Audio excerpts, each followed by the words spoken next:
નમસ્કાર રામ રામ મિત્રો, અત્યારે આપણે વાતચીત કરવાના છીએ કે 33 લાખ રૂપિયાનું ડ્રગ્સ એ બનાસકાંઠા પોલીસે કેવી રીતે પકડી પાડ્યું. મિત્રો, અત્યારે બનાસકાંઠા પોલીસ એ ખૂબ જ એક્શનમાં દેખાઈ રહી છે અને ઠેર ઠેર દારૂના ઠેકાઓ ઉપર રેડ પાડી રહી છે અને લગભગ 1.5 કરોડથી વધારે દારૂ એ બનાસકાંઠા પોલીસે હમણાં ટૂંક સમયની અંદર પકડી પાડ્યો છે. જ્યારથી બનાસકાંઠાની અંદર નવા એસપી આવ્યા છે ત્યારથી એવું લાગી રહ્યું છે કે જાણે કાયદો અને વ્યવસ્થા એકદમ કંટ્રોલમાં આવતી હોય એવું લાગી રહ્યું છે. આના જ વચ્ચે એક ઘટના ઘટી.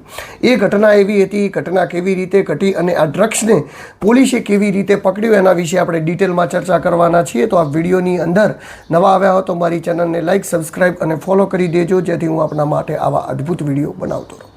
તો મિત્રો, વાતચીત કરવી છે ભારતમાલા રોડની.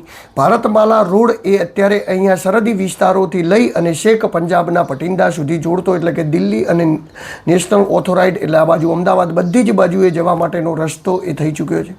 ઘણી બધી જગ્યાએ રસ્તો બને છે, ઘણી બધી જગ્યાએ બની ચૂક્યો છે. ત્યારે ભારતમાલા રોડ ઉપર અવારનવાર વાહન ચેકિંગ થતા હોય છે.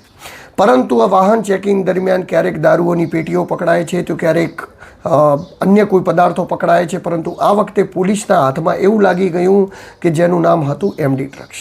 હવે આ ડ્રગ્સ જે પકડાયું એ વાતનો પોલીસને પણ અંદાજો ન હતો.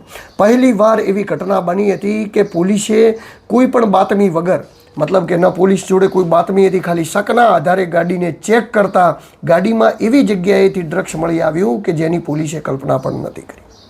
તો મિત્રો, વિગતે વાતચીત કરીએ તો ખોડા વાતડા ચેકિંગ દરમિયાન 2 કોન્સ્ટેબલ ચેકિંગ કરતા હતા, જેમનું નામ છે તિકમભાઈ લક્ષ્મણભાઈ સરદારજી ગણેશજી.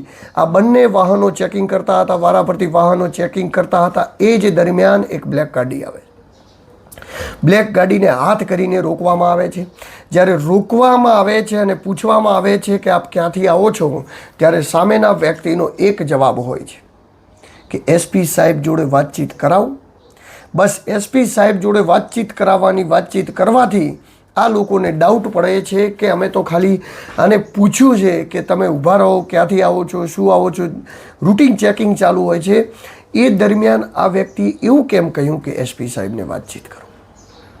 તો ત્યાંના જે કોન્સ્ટેબલો હતા કે એસપી સાહેબ જોડે તો આપ વાતચીત કરાવો, પરંતુ પહેલે ગાડી સાઈડમાં લગાવો. ગાડીને સાઈડમાં લગાવવામાં આવે છે અને જ્યારે ગાડીમાં સાઈડમાં લગાવવામાં આવે છે ત્યારે AIR સાહેબે એમને રોક્યા, એમની ગાડીનું ચેકિંગ ચાલુ કર્યું. ને જ્યારે ગાડીનું ચેકિંગ ચાલુ કર્યું તો ગાડીમાં એવી જગ્યાએથી ડ્રગ્સ મળી આવ્યું કે જેની તમને કલ્પના પણ નહીં. મિત્રો, જે ડ્રાઈવરની સીટ હોય છે એની બાજુની અંદર જે ગાડીનો દરવાજો બંધ થાય છે એ જગ્યાએ એક બનાવેલું હોય છે દરવાજાનું, એની અંદર આમ ખુલતું હતું ને એની અંદર ડ્રગ્સ મૂકવામાં આવ્યું હતું. અને એ ડ્રગ્સ જે મૂકવામાં આવ્યું હતું એ ડ્રગ્સની જ્યારે ડબ્બીઓ કાઢવામાં આવી બહાર, ત્યારે નાની મારી સ્ક્રીન ઉપર એ ફોટો પણ શેર થઈ રહ્યો છે. આપ જો, આરોપી પણ બેઠો છે અને પોલીસ પણ બેઠી. એ જે આગળ પડેલી જે ડબ્બીઓ છે ને, એ ડબ્બીઓ જોતાં શું તમને એમ લાગે કે આ 33 લાખ રૂપિયાનું ડ્રગ્સ હશે? તો મિત્રો, આ 33 લાખ રૂપિયાનું ડ્રગ્સ છે. આ ડ્રગ્સ એ એમડી ડ્રગ્સ છે. એમડી ડ્રગ્સ એ લગભગ એનો જથ્થો હતો 218 ગ્રામ. પર ગ્રામ એની કિંમત લગભગ એવું સમજી લો કે પર ગ્રામ 15,000થી વધારે એની કિંમત છે. એટલે પર ગ્રામ 15,000થી વધારે કિંમત ધરાવતું એમડી ડ્રગ્સ 218 ગ્રામ હોય એટલે અંદાજિત રકમ લગભગ 33 લાખ રૂપિયા આજુબાજુ થાય. 33 લાખ રૂપિયાનું ડ્રગ્સ એ જગ્યાએથી પકડવામાં આવ્યું. ત્યારબાદ એ આરોપીને પકડીને ત્યાંથી પોલીસ સ્ટેશન લઈ જવામાં આવ્યો. થરાદ પોલીસ સ્ટેશન લાવી અને એની પૂછપરછ ચાલુ કરવામાં આવી. તો આરોપી એ સમયે એ કહી રહ્યો હતો કે બોલો, તમારે કેટલા પૈસા જોઈએ છે? તમે જેટલા પૈસા જોતા એટલા પૈસા લઈ લો, પણ મને છોડી દો. 25 લાખ 50 લાખ સુધીની ઓફરો પણ આરોપીએ કરી. આરોપીનું નામ હું તમને સંભળાવી દઉં. આરોપી ઊંઝાનો વતની છે. આરોપીનું નામ છે પવનભાઈ ચંદુલાલ પટેલ. પવનભાઈ ચંદુલાલ પટેલ એટલા મોટા પ્રમાણમાં ડ્રગ્સનો ધંધો કરતો હતો કે આજ દિવસ સુધી પોલીસને અંદાજો ન આવે. તપાસ હજી ઊંડાણપૂર્વક એ પણ ચાલુ છે. ત્યારબાદ વાતચીત કરીએ તો એ પણ તપાસની અંદર બહાર આવ્યું કે ઘણી બધી વાર ગુજરાતની અંદર ડ્રગ્સ લઈ જવાની અંદર પવનભાઈ ચંદુભાઈ પટેલ એ સક્સેસ રહ્યો છે. કારણ કે એને કોઈ લિંક ન હતી, એ કોઈ પોલીસના કોન્ટેક્ટમાં ન હતો, એ કોઈ પોલીસને હપ્તા ન આપતો હતો, કે કોઈ પણ પોલીસ કે કોઈ પણ લાઇનની અંદર એ કોઈ જગ્યાએ ક્યાંય કોન્ટેક્ટમાં હતો નહીં.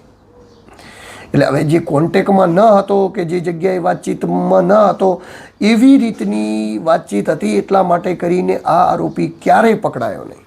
આમ તો કેવું બનતું હોય છે કે અવારનવાર ઘણી બધી જગ્યાએ એવું થતું હોય છે કે પોલીસ સાથે મિલી સાઠગાંઠ એ ઘણા બધા આરોપીઓની ચાલતી હોય છે, પરંતુ જ્યારે ઉપરથી પ્રેશર આવે કે જ્યારે કોઈ વાતચીત આવે ત્યારે એ જ પોલીસ એ જ લોકોને પકડાવતી હોય છે.